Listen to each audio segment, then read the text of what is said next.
ہمارے لیے آج کی تلاوت تثنیہ شرح کی کتاب اس کا 30واں باب 15ویں سے 20ویں آیات تک۔ دیکھ کہ آج کے دن میں نے زندگی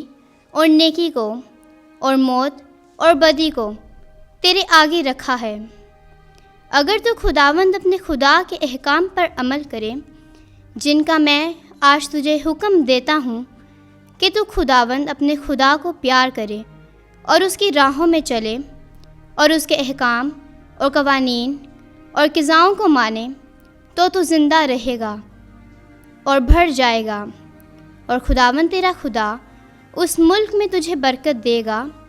جس کا مالک بننے کو تو جاتا ہے۔ لیکن اگر تیرا دل پھر جائے اور تو نہ سنے اور بہکایا جائے اور دوسرے معبودوں کو سجدہ کرے اور ان کی بندگی کرے، تو آج کے دن میں تجھے پیش خبری دیتا ہوں کہ تم ضرور ہلاک ہو جاؤ گے اور اس ملک میں مدت تک نہ رہو گے جس میں میں داخل ہونے کے لیے تم اردن کے پار جاتے ہو تاکہ اس کے مالک بنو۔ اور آج کے دن میں آسمان اور زمین کو تم پر گواہ لاتا ہوں کہ میں نے زندگی اور موت اور برکت اور لعنت تمہارے سامنے رکھی ہے۔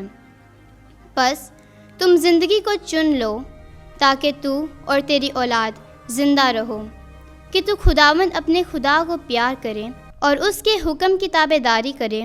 اور اس سے لپٹا رہے، کیونکہ اسی سے تیری زندگی اور تیرے ایام کی درازی ہے، تاکہ تو اس ملک میں بستا رہے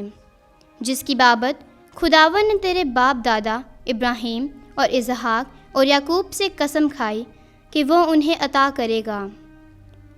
پاک کلام کے پڑھے اور سنے جانے پر خداوند کی خاص برکت ہو۔ خدا کا شکر ہو۔